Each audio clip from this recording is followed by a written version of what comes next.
friends, welcome back, or welcome if you're new here. My name is Stacy and I am the Chapter Conundrum. And in today's video, we're gonna get a little spicy because I'm gonna talk about my unpopular bookish opinions. And I am probably gonna ruffle some feathers and upset some of my friends with some of these takes. But you know, at the end of the day, it's okay if we have different opinions and different tastes, and I will at least try and explain myself. But you know what? If you have a different take, that is totally fine. I know that these are unpopular takes, and feel free to tell me down in the comments how wrong I am, or if you agree with me, tell me that too, because I do like hearing that I'm not alone in my takes. So we're gonna start off with kind of like the milder things and move towards like super spicy takes. So my first unpopular bookish opinion is that After I Do is the best Taylor Jenkins Reid book. This for me tops Evelyn Hugo, it tops Daisy Jones and the Six, it tops Malibu Rising. I loved this. This had more of an emotional range for me than all of those. I also just thought that the main character in here was a lot more relatable, and I enjoyed the experience of this so much. Also, just like the messaging in here is one that hit home with me, and I just appreciate this one so much more.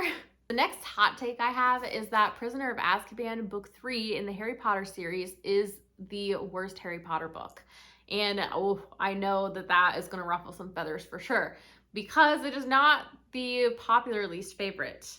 Okay, to be fair, I'm not including Cursed Child in this. I'm forgetting that that exists. I'm just talking about the core 7-book series. So before anyone is like really offended by that possibility, that's not what I'm talking about here. The reason that this one didn't work as well for me is that definitely is kind of a slow build until you get some answers. I think every other book in the series, you got some reveals and answers along the way, instead of more having like a culmination of things to wonder about and not getting any answers to just like, bam, here's all the answers dumped on you.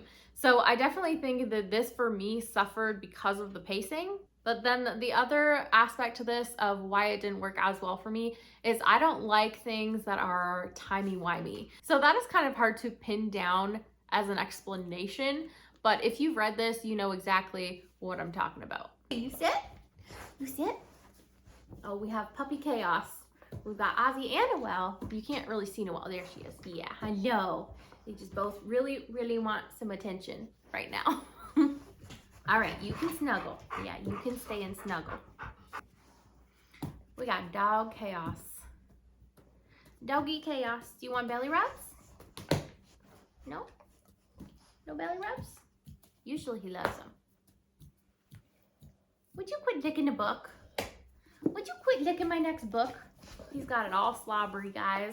All right, my next hot take is that there is a popular author on Book Talk that I have read 2 books from now, and I didn't really get along with so well. And that is Emily McIntyre, and I'm holding up Hooked, but I have also read Scarred.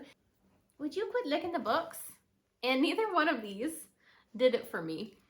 And it's funny because I had different issues with both of them. So I'm still somehow hopeful that because she improved on the things I complained about with this one in Scarred and had an entirely new set of complaints with Scarred, that she'll improve on both things going forward. So maybe I will end up loving some of her other stuff that I haven't tried yet.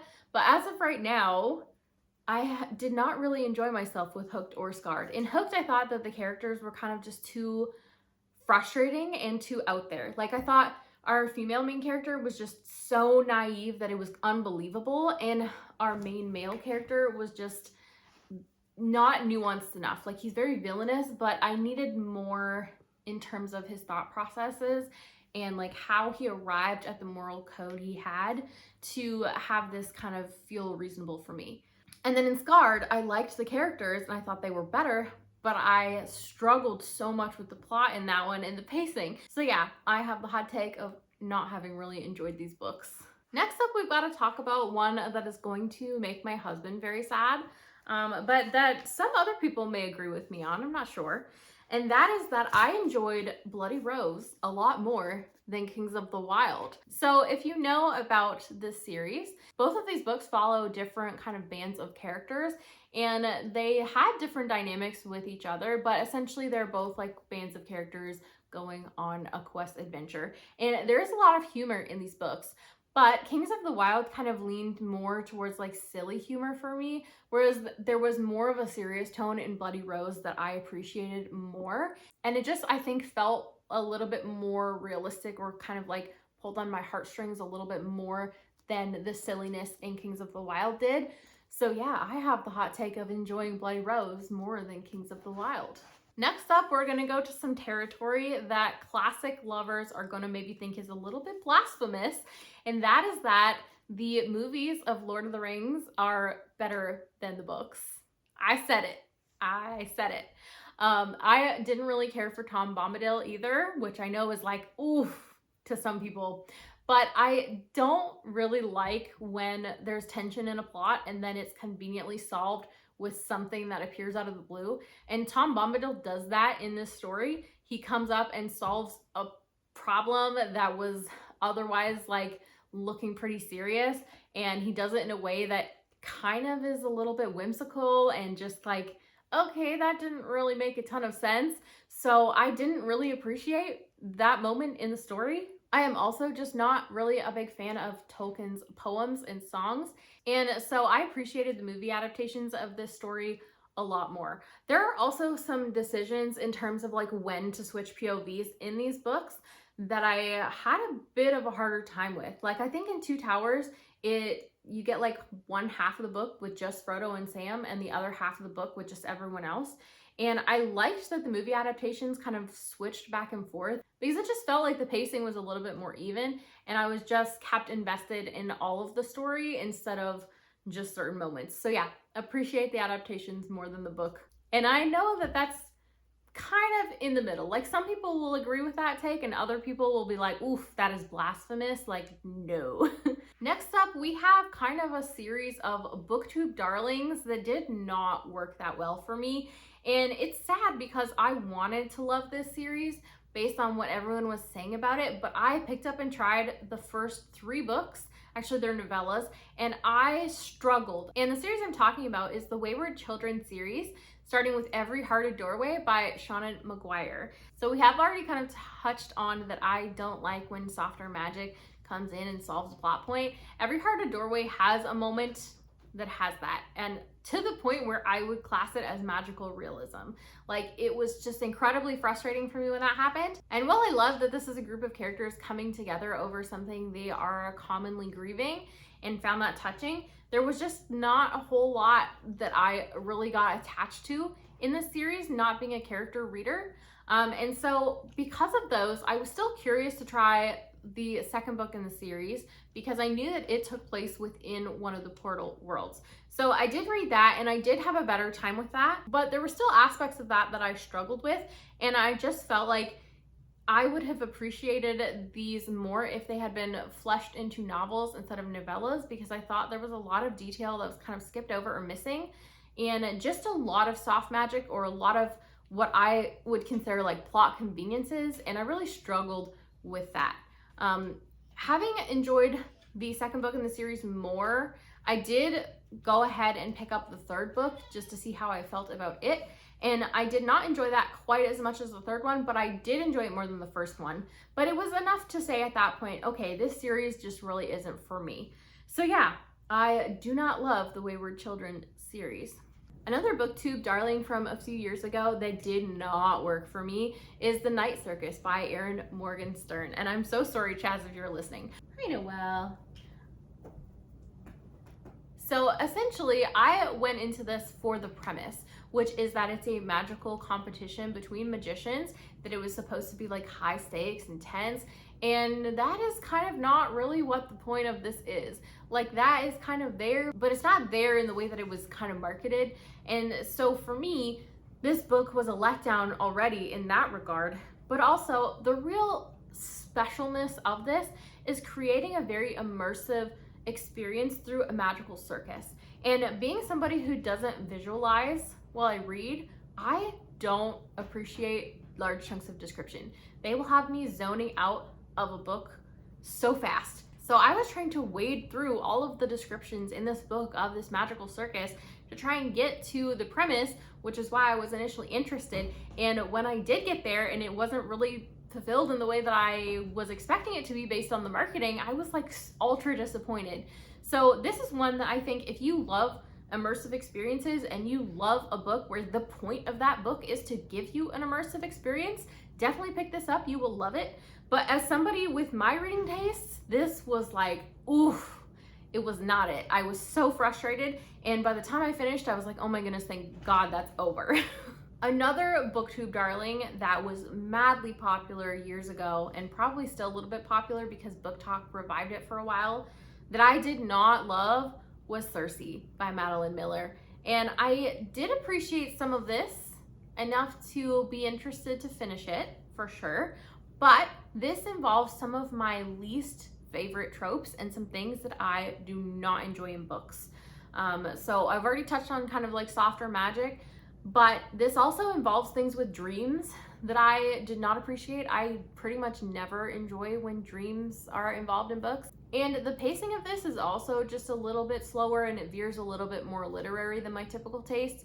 So there were a lot of reasons that this one did not work as well for me as I was hoping. I was mainly interested because of the ties to Greek mythology, but just the writing choices that were made in here and the way the story was handled, I definitely did not love. There were definitely aspects to this I enjoyed, but overall, there were a lot more things that didn't work for me. So yeah, it ended up on my I don't really love it so much list, which I know is a super unpopular opinion. Next up, we're gonna talk about one of my all-time favorite thriller authors. And my super unpopular opinion is that this is his best one. We're talking about Riley Sager, and his best book, in my opinion, is The House Across the Lake, which I know is going to be a wild opinion to some people. But this is a thriller that gave me an experience of, I have never felt more duped and more shocked by a thriller twist and how I interpreted things in this book prior to reading that twist, that this blew me away. I do think that there is an element to this twist that if you're not on board with that, or you can't suspend disbelief on that, that this could potentially ruin the story for you. And I definitely understand people who feel that way. But for me, it was just the experience of never feeling more surprised and more duped by a thriller in my life that made me love this so much and appreciate it for what it is. And I think part of the reason it surprised me so much is because it wasn't something I expected from Riley Sager either. Because I had read all of his books to date. I have read them all now too, but like all of the ones he published before this, and he hadn't written really anything else like this or in this vein. And so that was an additional kind of element to why it surprised me so much. But in my case, it worked out for the better, and I loved my experience with this. So another take that is going to make my husband cringe is that there are some popular Stephen King books that many people love that I just did not appreciate all that much, and those are Carrie and Misery. So for me, Carrie did not work so well because I didn't really buy into a lot of the character dynamics. There's one character in here that changes their tune, and I just didn't think that arc was nuanced enough to be believable, especially given that it seemed entirely unrealistic to start with, and then there was just kind of like a lack of nuance explaining it when it happened. And I also just didn't love that this kind of veered a little bit more sci-fi, in that we're talking about how some of the things in here are possible. So those aspects of the story were kind of dry for me. And then to top all of that off, I just didn't love the way Carrie's character was handled. Definitely this is maybe a case of it's more a product of its time, and because I am younger than this story, that I am just not jiving with it for some reasons or aspects of that. But yeah, this did not work for me, sadly. And then with Misery, I just thought this was a case of like extremely slow pacing for the story that's told. And I also did not care at all about Misery, so the story within the story of Misery. I thought a lot of it focused on like snippets with Misery's character instead of really telling us a story within the story. If this had focused more on telling us a story with Misery, I would have enjoyed those bits. But as it was, I was just not invested at all. And having the other characters invested in it could not convince me to be invested in it. So yeah, I think just the slow pacing of this and just not being invested in the chunks of it really had my enjoyment suffering. Next up, we're going to talk about a trilogy ending where I absolutely loved the first book, really liked the second book, but then the third book did not do it for me. And once you see what this is, you'll understand why that is a hot take. That is The Hero of Ages by Brandon Sanderson, the third book in the first era of the Mistborn trilogy. So I completely loved Final Empire. I love the magic system that was introduced here. I loved expanding everything in Well of Ascension, but then we got to Hero of Ages and things kind of started going off the rails a little bit. There were a lot of elements to the story that started to feel less tangible, less logical, less sensical even to me. And there were just elements of this for like those kind of categories that really made this not work as well for me. But I also think it's the pacing in this one is a little bit slower. I definitely felt kind of like the pacing slowed down a bit with Well of Ascension, but I still really enjoyed it. This one, I could not get interested in some of the things that were happening in here, even though some of it was really great. So I struggled with this. I would say probably that this is my least favorite Cosmere book, or might be tied for my least favorite Cosmere book with Elantris so far. So yeah, this was a disappointment for me for sure, sadly. I think also part of why this kind of disappointed me a little bit is that I had read two other trilogies that I could think of that both kind of had an element in their plot that was sort of similar to the direction of this that I didn't love. And even though I didn't love it necessarily in those series, I thought both of those handled it better than this book did. And at least I could kind of make a lot more sense of what was going on with those two than I could with this. So yeah, I really struggled with Hero of Ages, and I just didn't love it the way I really wanted to. Moving on to a trilogy conclusion that I absolutely loved, but that is also a very hot take. We're going to talk about The Burning God by R.F. Kuang. This was my favorite book in this series, and not only that, this is my favorite fantasy trilogy ending that I have found. I have this curse with trilogies. I did a video on it. I can put it up in the cards for you to go look. But I struggle to find series endings that I love. This one hit me. Like when I read the end of this, I had literal chills. I had to stop everything I was doing and just sit there and think about this book for like a good 10 minutes. This hit me in the feels. It delivered me something that I had never seen done before. This was kind of my first foray into like a more grimdark tone. And I understand that people were upset about that because the Poppy War, the first book in the series, did not start that way at all. But being a grimdark fan now, I can appreciate that this introduced me to that. And I think it was just a lot less predictable for me because of that aspect. But I also love an emotional, reactive character who's going through something tough and letting you in on how they're feeling. And that is Rin to a T. Like in this book, she is grappling with everything that has come before in the series. And it was just a powerful thing to sit with her through all of those moments. This was one of the very first adult fantasy books I read, like probably within the first 10 of them. And even now, like 5 years later, this stands out in my brain as being amazing. I do understand that there is one kind of plot aspect that people had a hard time suspending disbelief on, and that's partly why they don't love this series as much. And I also think a lot of it is that the tone of the series changes a lot over time. And so if you are a fan of the earlier books in the series, you may not necessarily be a fan of the tone in this one. But I completely loved it, and I would definitely recommend it. Moving on to one that you have maybe heard me talk about on my channel already with my Things I Hate in Books video, Robin Hobb. Assassin's Apprentice did not work very well for me. This is a series that I think is almost universally beloved in my corner of BookTube. Like pretty much everyone I know loves Robin Hobb and loves Fitz.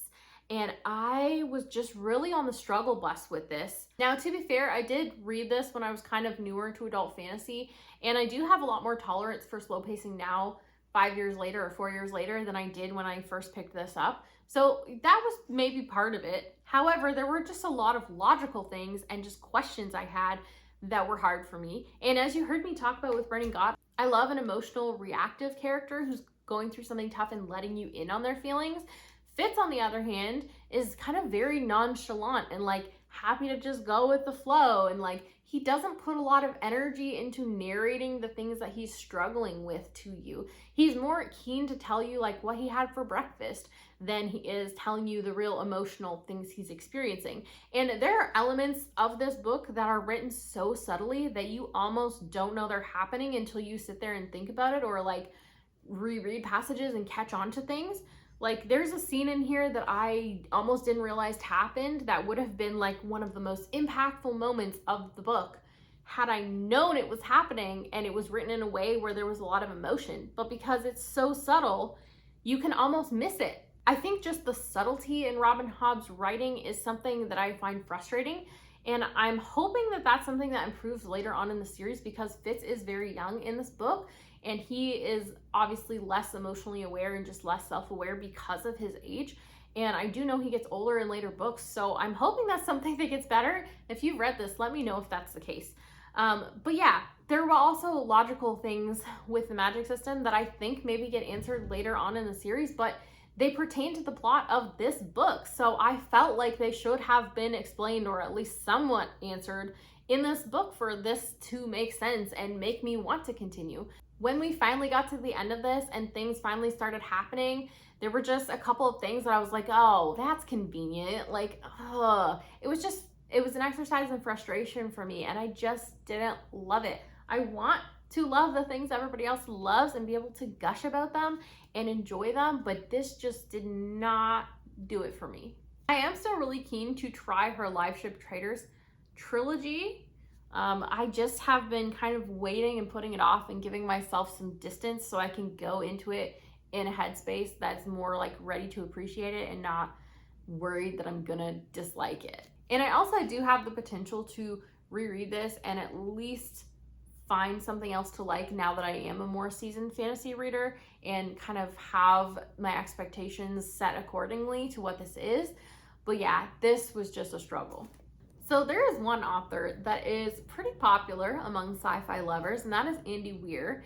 And my unpopular opinion is that I enjoyed Artemis, which is his least popular book, more than I did The Martian.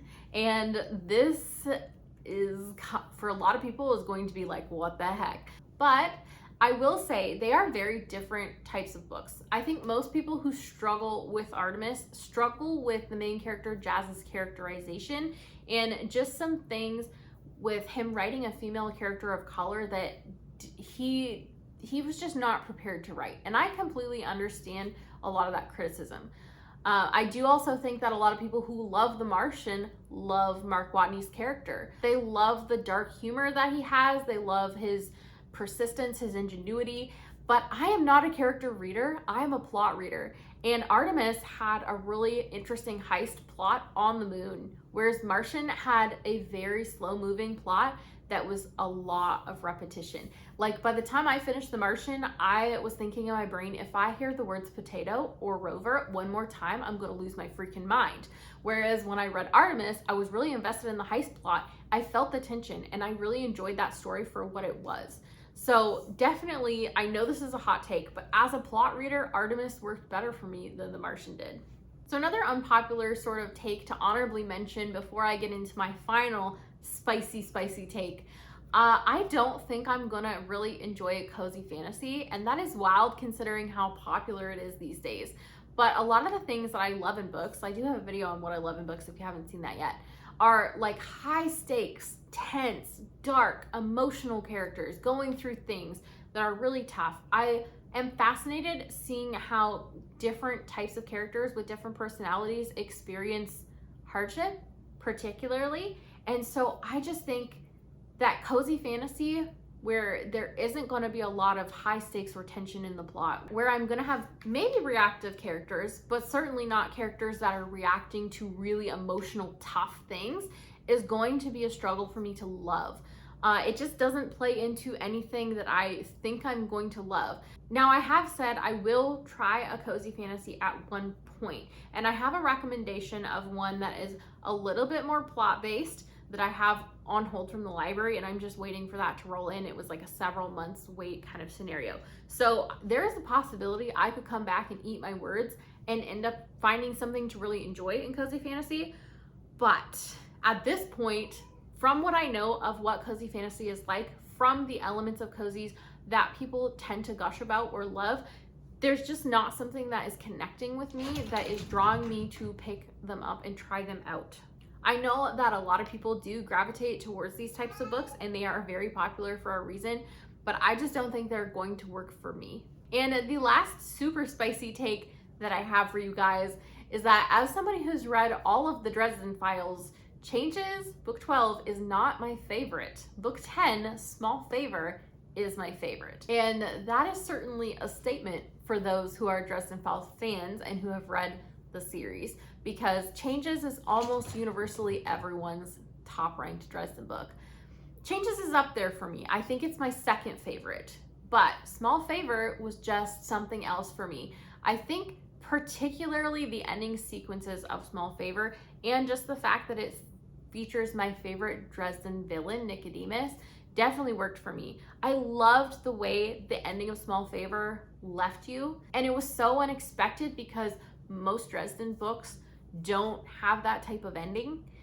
So it hit me even more so because of that. I loved the unknown of that for the series moving forward, and I also just really loved the tension and the stakes in that one. And I mean, don't get me wrong, Changes has high stakes and it has tension and it has a lot going on for it as well, but something about Small Favor just hit me more than Changes did. So those were all the unpopular bookish opinions I had to talk about today. Let me know down below in the comments, what are some of your unpopular bookish opinions? And also, do you agree with any of my takes in this video? Feel free to also tell me my opinion is unpopular. Are there any books or series I mentioned in this video that you think I should give a second try to? Do you think my opinion would change over time based on how my reading has changed? Because some of these I read quite a while ago, and it's very possible that things could change for me if I did a reread of those. But as it stands right now, those are my unpopular opinions. Thank you guys so much for watching. Don't forget to hit like and subscribe on your way out if you want to, and have a great day. Bye.